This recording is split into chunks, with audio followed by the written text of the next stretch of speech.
नमस्कार दोस्तों। खबर यूपी से। दो बड़ी खबरें हैं कि कैसे आखिरी दिन अखिलेश यादव ने खुद कन्नौज से पर्चा भर के दरअसल यूपी की राजनीति में एक नया समीकरण पैदा कर दिया, एक नया इतिहास दोहराने की तरफ बढ़ चले।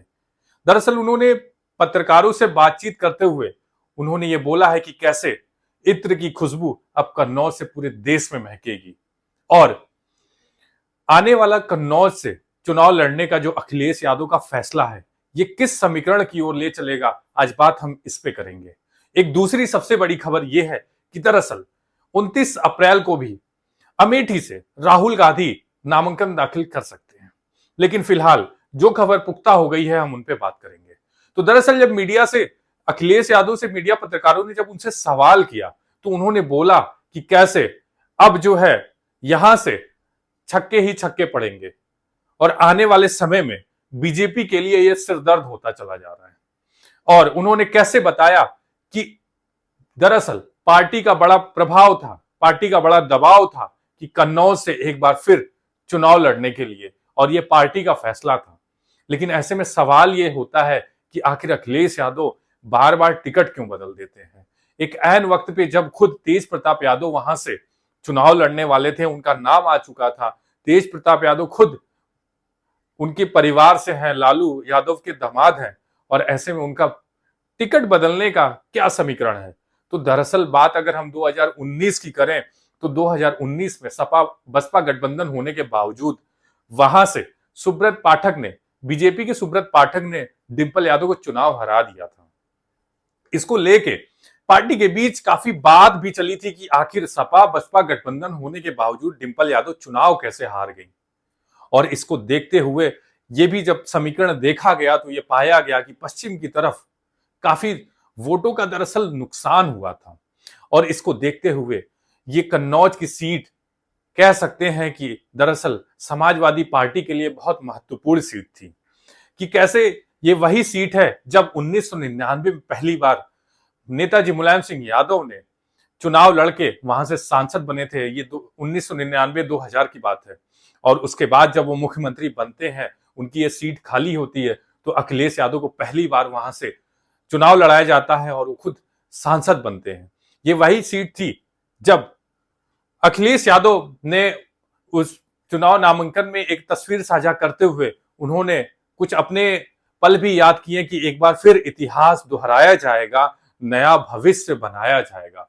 और उन्होंने ये कहा कि कैसे कन्नौज के इत्र की खुशबू अब पूरे देश में फैलने वाली है, नफरत के खिलाफ फैलने वाली है, नफरत की विचारधाराओं के खिलाफ ये बढ़ने वाली है। और उन्होंने कैसे बीजेपी पे इल्जाम भी लगाया कि दरअसल बीजेपी ने अपने शासनकाल में कन्नौज के व्यापारियों को काफी नुकसान पहुंचाया, उनकी बातों को नहीं सुना। ये बात दरअसल इतनी तेज कह सकते हैं कि अखिलेश यादव का ये फैसला दरअसल वहां पे कई सीटों को लेके, कई सीटों के समीकरण को लेके देखा जा रहा है। वहां पे कई ऐसी सीटें हैं जैसे मैनपुरी हो गई, फर्रुखाबाद हो गया, एटा हो गया, संभल हो गया और खुद कन्नौज। तो ये कह सकते हैं कि दरअसल कन्नौज से अखिलेश यादव का चुनाव लड़ना इन 5 से 7 सीटों पे उसका डायरेक्ट असर पड़ने वाला है। क्योंकि जब खुद सेनापति चुनाव लड़ता है और तो कार्यकर्ताओं के हौसले जो है काफी बुलंद हो जाते हैं, वोटों के रुझान में परिवर्तन आता है और लोग बड़े उत्साह से जो है पार्टी के साथ खड़े होते हैं। लेकिन बात यह भी है कि दरअसल जब अखिलेश यादव 2019 में आजमगढ़ से चुनाव लड़े थे और लड़ने के बाद उन्होंने काफी अच्छे करीब तकरीबन 2.5 लाख वोट से जीते थे, और ऐसे में जब वो नेता प्रतिपक्ष बनते हैं 2027 को देखते हुए 2022 में, तो वो सीट दरअसल खाली हो जाती है। और खाली होने के बाद दरअसल उपचुनाव में बीजेपी वहां पे धर्मेंद्र यादव को हरा देती है।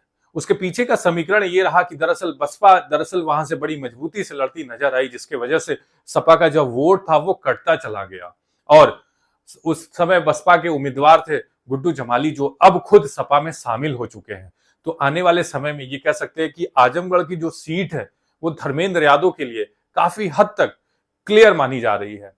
लेकिन ऐसे में कन्नौज की सीट हो या फिर आजमगढ़ की सीट हो, ये जो समाजवादी पार्टी ने गंवाया था, इसकी वो भरपाई करने पे आ पड़ी है। और ये कह सकते हैं कि आने वाले समय में जो अखिलेश यादव का फैसला है उन्होंने काफी सोच समझ के लिया है। और आने वाले समय में ये बीजेपी के लिए काफी जो है सिरदर्द हो सकता है, क्योंकि बीजेपी हर सीट को लेके बड़े बेहतर तरीके से समीकरण को तैयार करती है। और अखिलेश यादव का खुद अब नामांकन कर देना ये बीजेपी के लिए कह सकते हैं कि अब उसके सारे समीकरणों को उसने बदल दिया। अब उतने प्रभावी ढंग से उसके समीकरण वहां काम नहीं कर पाएंगे। और उन्होंने ये भी बोला कि दरअसल यूपी का अब असली खेला जो है अब शुरू हो गया है, क्योंकि आने वाले समय में एक तरफ राहुल गांधी और प्रियंका गांधी की जो चर्चा है वो काफी जोरों शोरों से चल रही है। खुद अखिलेश यादव ने अपना नामांकन कर दिया है, जैसा कि मैं आपको अपनी पिछली वीडियोस में बताया था। और जब ये तीन बड़े नेता खुद एक बार यूपी से चुनाव लड़ेंगे और यूपी से एक बार फिर से तैयारी में आएंगे, तो ये कह सकते हैं कि यूपी का जो समीकरण है वो बदलने वाला है, यूपी का मिजाज बदलने वाला है, यूपी के लोगों के अंदर एक नया रुझान आने वाला है, एक नई लहर आने वाली है। क्योंकि ये तीन बड़े नेता जब यूपी में अपने अपने दावेदारी ठोकेंगे और नए समीकरणों को तैयार करेंगे, तो एक तरफ मंगलसूत्र, मुसलमान घुसपैठियां और दूसरी तरफ बेरोजगार, महंगाई और नौकरी जैसे वादे, कह सकते हैं कि आने वाला समय काफी बीजेपी के लिए परेशानी का सबब बनेगा।